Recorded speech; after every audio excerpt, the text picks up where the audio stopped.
गंगा दशहरा कब है? गंगा दशहरा निर्जला एकादशी से ठीक एक दिन पूर्व मनाते हैं। भक्तों, अगर आप अपने जीवन में कुछ नया सीखना चाहते हैं तो आप हमारे YouTube चैनल माँ बगलामुखी भक्त कुरुक्षेत्र को सब्सक्राइब करना ना भूलें। मैं आचार्य प्रदीप भारद्वाज अपने YouTube चैनल माँ बगलामुखी भक्त कुरुक्षेत्र में आपका हार्दिक स्वागत करता हूँ, हार्दिक अभिनंदन करता हूँ। मैं आशा करता हूँ कि आप सभी स्वस्थ होंगे, मस्त होंगे। माँ बगलामुखी की कृपा सदा सदैव के लिए आप पर बनी रहे, ऐसी मैं माँ बगलामुखी से कामना करता हूँ। भक्तों, 2023 में गंगा दशहरा कब है? क्या है धार्मिक मान्यता? भक्तों, गंगा दशहरा निर्जला एकादशी से ठीक एक दिन पूर्व मनाया जाता है। धार्मिक मान्यता है कि ज्येष्ठ मास शुक्ल पक्ष की 10वीं तिथि को गंगा माँ धरती पर अवतरित हुई थी। माँ गंगा का अवतरण इस भूलोक पर हुआ था। इस दिन गंगा माँ की पूजा करने से विशेष फलों की प्राप्ति होती है। अक्षय पुण्य हमारे जीवन में हमें प्राप्त होता है, विशेष फलों की प्राप्ति होती है तथा एक अनंत कोटि पुण्य हमारे जीवन में हमें प्राप्त होता है। आइए एपिसोड के माध्यम से जानते हैं कि गंगा दशहरे से जुड़ी अन्य खास बातें क्या हैं। कौन से शुभ योग इस वर्ष गंगा दशहरे पर बन रहे हैं तथा क्या है गंगा दशहरे का शुभ मुहूर्त और क्या है स्नान और दान का महत्व। भक्तों, जैसा कि अभी मैंने आपको बताया कि इस दिन मान्यता है कि माँ गंगा का अवतरण इस दिन इस भूलोक पर, इस पृथ्वी पर हुआ था और इस दिन गंगा जी की पूजा करने से, गंगा जी में स्नान करने से विशेष फलों की प्राप्ति होती है। भक्तों, गंगा दशहरा ज्येष्ठ मास शुक्ल पक्ष 10वीं तिथि को मनाया जाता है।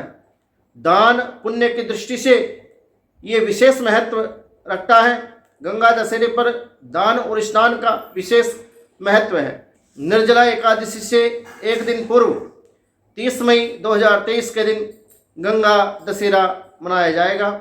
इस दिन पवित्र गंगा नदी में स्नान करने से और ज़रूरतमंदों लोगों को दान करने से विशेष फलों की प्राप्ति होती है। धार्मिक महत्व भी इसका विशेष रूप से बताया गया है। मान्यता है कि इस दिन माँ गंगा धरती पर अवतरण हुआ था। माँ गंगा का धरती पर अवतरण हुआ था। इसी दिन गंगा नदी में स्नान करने से आपको सारे पापों का अंत हो जाता है। वैसे तो विशेष रूप से माँ गंगा के विषय में एक श्लोक के माध्यम से मैं आपको बताता हूँ। एक श्लोक है कि शांतनु नारी दर्शनम च स्पर्शनम पापनाशनम आलिंगनम महापुण्यम चुम्बनम मोक्षदायकम। इस श्लोक का भावार्थ मैं आपको बता देता हूँ कि शांतनु नारी दर्शनम च, शांतनु राजा की जो पत्नी थी वह गंगा जी, माँ गंगा, दर्शन मात्र से शांतनु नारी दर्शनम च स्पर्शनम पापनाशनम, और स्पर्श करने मात्र से पापों का नाश हो जाता है। आलिंगनम महापुण्यम, और आलिंगन कहते हैं संस्कृत में किसी को गले मिलने को या सौहार्द से भेंट करने दो। तो माँ गंगा के जल में स्नान करने से आलिंगनम महापुण्यम, महापुण्य की प्राप्ति होती है। और चुम्बनम मोक्षदायकम, और गंगा जल का पान करने मात्र से हमें जो है मोक्ष की प्राप्ति होती है। भक्तों, गंगा जल को इतना पवित्र और श्रेष्ठ शास्त्रों के अंदर बताया गया है। इसका बहुत विशेष महत्व हमारे जीवन में जन्म से लेकर मरण तक बहुत विशेष महत्व माँ गंगा का हमारे जीवन में है। और इसमें स्नान करने से हमारे जीवन के सारे पापों का अंत हो जाता है। तो इसलिए विशेष रूप से गंगा दशहरे पर हमें माँ गंगा के जल में स्नान अवश्य करना चाहिए।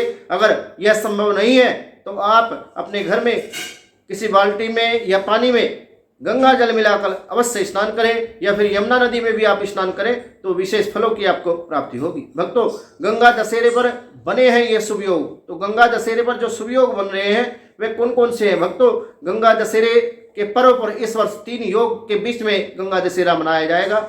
इस दिन रवि योग, सिद्धि योग और धन योग का निर्माण हो रहा है, जो इस गंगा दशहरे को बहुत विशेष खास बनाता है। ज्योतिष में भौतिक सुखों के कारक ग्रह माने जाने वाले शुक्र का गोचर कर्क राशि में हो रहा है।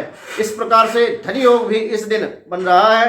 तो ये योग हम सभी के लिए कल्याणकारी रहेगा और हम सभी लोगों के जीवन में एक अच्छा लाभ लेकर के ये गंगा दशहरा आएगा। ऐसी हम माँ गंगा से कामना करें। ये योग होने से गंगा दशहरे का महत्व जो है वह और भी बढ़ जाता है और इस दिन दान करने से घर में सुख शांति और वैभव भी बढ़ता है। भक्तों, गंगा दशहरे का शुभ मुहूर्त क्या है? क्या है माँ गंगा की पूजा का समय? भक्तों, ज्येष्ठ मास शुक्ल पक्ष दशमी तिथि 29 मई सुबह 11:49 पर प्रारंभ होकर इसका समापन 30 मई मंगलवार दोपहर 1:07 पर होगा। उदया तिथि की मान्यता के अनुसार गंगा दशहरे का पुण्य पर्व 30 मई 2023 को मनाया जाएगा। भक्तों, गंगा दशहरे से ठीक अगले दिन निर्जला एकादशी का महापर्व बड़ी धूमधाम से मनाया जाएगा। निर्जला एकादशी के उपलक्ष्य में भी हमारे चैनल पर वीडियो उपलब्ध होगी।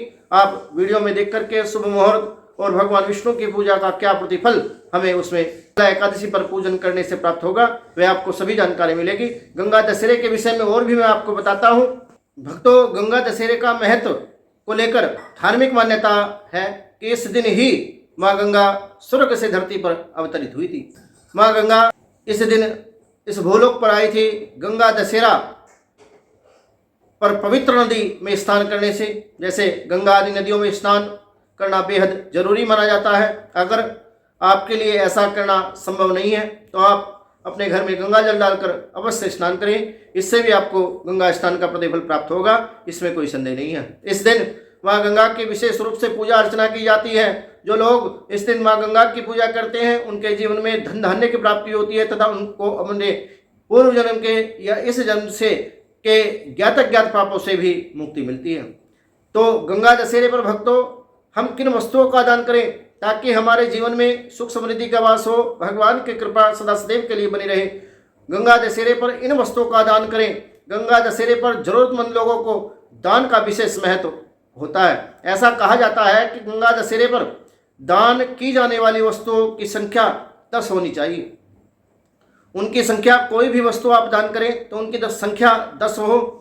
इस दिन आप या तो फिर 10 फल या 10 पंखे या 10 सुराही या फिर 10 छाते या फिर 10 हिस्से अनाज का दान कर सकते हैं। गंगा दशहरे पर कुछ लोग अपने घर में हवन पूजा भी कराते हैं। इससे भी माँ गंगा प्रसन्न होती है, हमारे जीवन में अनेक पुण्यों की प्राप्ति होती है। कहते हैं कि इस दिन घर पर हवन करने से नकारात्मक ऊर्जा दूर हो जाती है तथा घर में सुख शांति वैभव सुख समृद्धि का वास सदा सदैव के लिए बना रहता है।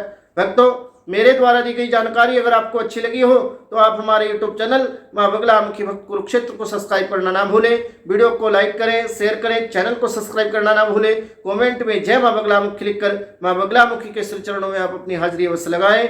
जय माँ बगलामुखी, श्री बगलामुखी सर्वदा सहाय।